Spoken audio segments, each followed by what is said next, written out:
Kemudian fa inna Nabi kata wa iyyakum muhdatsatil umur, hati-hati kamu dengan perkara baru dalam agama ini. Hati-hati kamu dengan perkara baru dalam agama ni, jaga-jaga. Kerana Nabi kata fa inna kulla bid'atin dalalah, kerana semua bid'ah itu adalah sesat. Semua bid'ah itu adalah sesat. Apa maksud bid'ah? Benda baru yang tidak ada sumbernya dalam agama. Dalam agama, bukan dalam urusan dunia, dalam agama. Dalam urusan dunia, bid'ah tak dilarang. Yang ni kena tahu. Dalilnya apa? Dalilnya hadis Nabi. Nabi kata antum a'lamu bi amri dunyakum, kamu lebih tahu tentang urusan dunia kamu. Maka sebab itu nak datang ke masjid ni, nak pakai baju Melayu ke, baju kurta India ke, baju Bangla ke, baju apa pun, selagi mana menutup aurat, selagi mana tidak pelik pada pandangan orang lain, maka ia diterima. Nak datang ke sini naik motor ke, jalan kaki ke, naik kereta ke, ataupun naik lembu ke, naik unta sekalipun, tak ada jadi masalah. Itu bukan bid'ah, kerana itu termasuk dalam urusan dunia.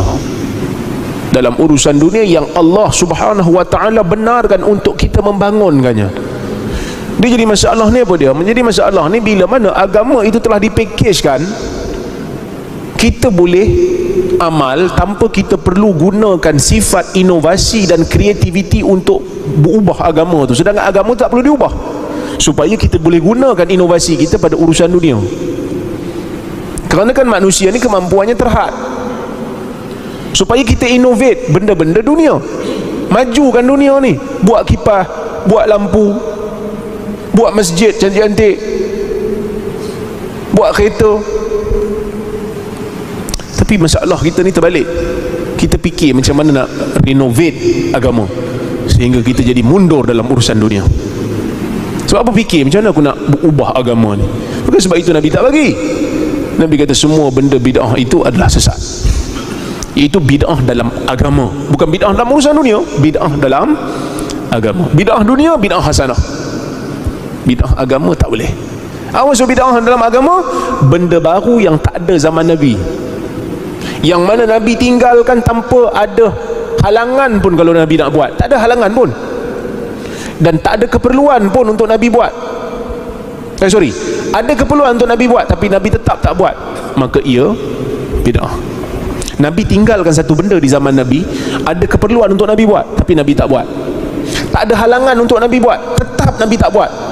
Jadi tinggal itu sunnah, buat itu bid'ah. Boleh faham ke tak faham ni? Boleh faham? Contoh saya bagi, sebab ada muka-muka baru ni kan? Saya bagi contoh. Nabi salat tarawih berjemaah 3 hari, lepas tu Nabi tinggal. Nabi tinggal tu sebab apa? Nabi takut jadi wajib, maka Nabi tinggal sebab ada halangan. Bila zaman kita halangan dah tak ada, kita boleh berjemaah walaupun tiap hari. Nabi tak jemaah tiap hari, tapi kita boleh buat tiap hari. Sebab apa? Nabi tak buat, dan Nabi tak buat sebab ada halangan. Halangannya takut jadi wajib. Zaman Nabi, Nabi tak kumpul Quran dalam satu mushaf. Pasal apa? Tak ada keperluan, kerana Quran masih turun. Kalau Nabi kumpul, nanti kena ubah balik susunan, kerana Quran ni dia bukan susun, dia bukan turun ikut susunan dalam mushaf. Ada turun sini sikit, sana sikit, maka Nabi tak himpun. Nabi tak buat kerana tak ada keperluan. Bila masuk zaman Abu Bakar ada keperluan, so kita buat kerana ada keperluan, tak bid'ah. Tapi kalau zaman Nabi ada keperluan, Nabi tak buat. Tak ada halangan, tetap Nabi tak buat. Yang tu bila kita buat jadi bid'ah. Yang saya sebut ni bukan kaedah saya sebut ni kaedah yang diucapkan oleh Ibn Hajar Al-Haytami yang bermazhab Syafi'i. Bila Nabi tinggal satu benda, sedangkan ada keperluan untuk Nabi buat, dan tak ada halangan pun kalau Nabi nak buat, tetap Nabi tak buat, menunjukkan tak buat itu sunnah. Contohnya azan nak panggil orang salat tarawih. Tuan-tuan pernah dengar orang salat tarawih azan? Tak pernah dengar kan? Biasanya orang salat tarawih dia panggil orang salat macam apa? As-salatu jami'ah kan? Tapi dia tak azan. Salat raya ada azan? Tak ada azan. As-salatu jami'ah. Kenapa tak azan? Sebab Nabi tak buat. Kalau kita buat, Apa jadi? Tengok, ada tak keperluan untuk panggil orang salat tarawih?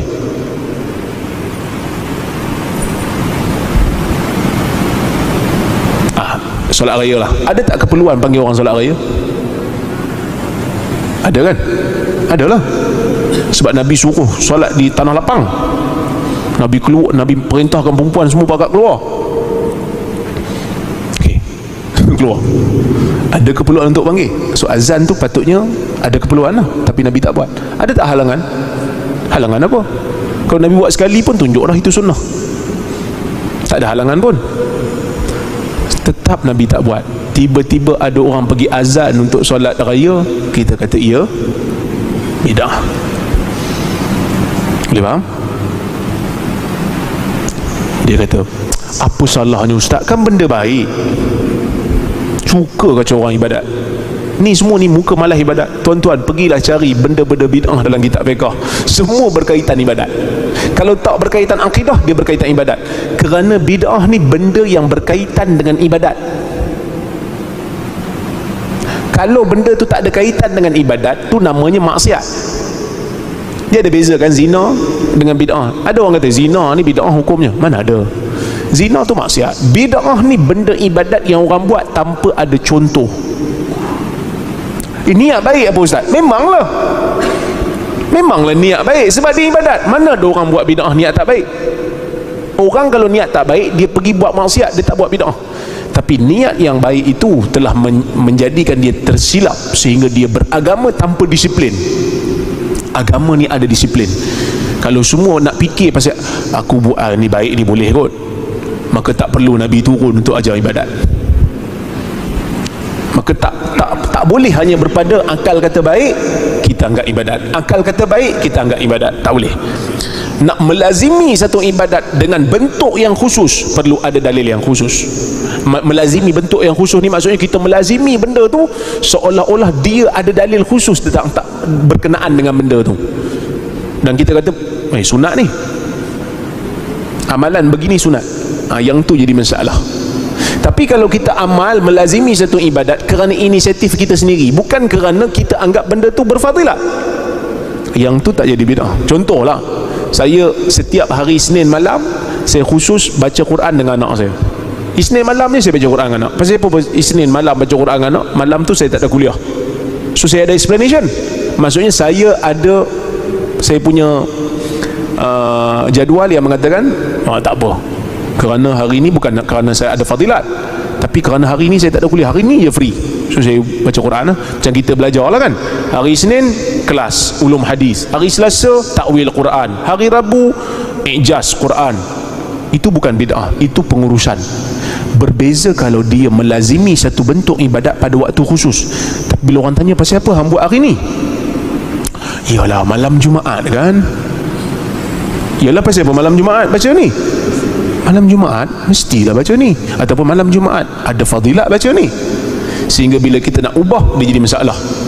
Bila nak ubah aja orang marah, bila nak ubah aja orang pelik. Maka kita menganggap ada fadilat.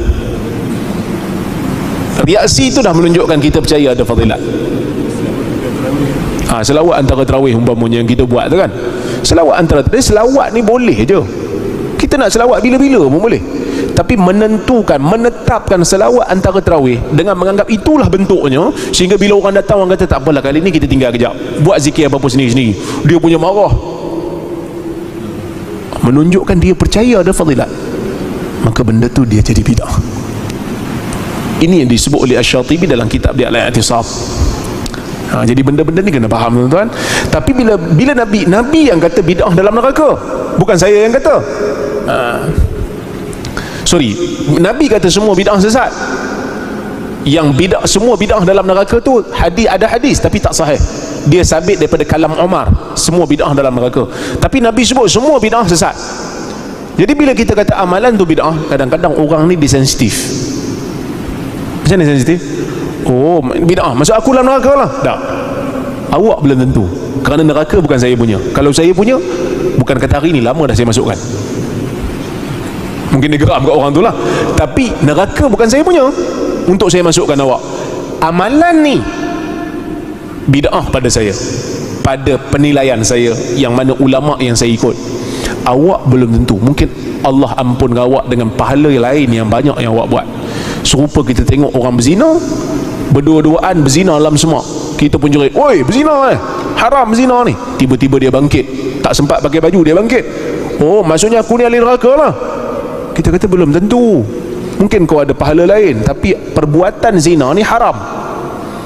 So menghukum perbuatan bukan bermaksud menghukum orang yang buat, kerana orang yang buat mungkin jahil, orang yang buat ada pahala lain. Yang ni Allah yang menentukan, bukan kita. Wallahu ta'ala.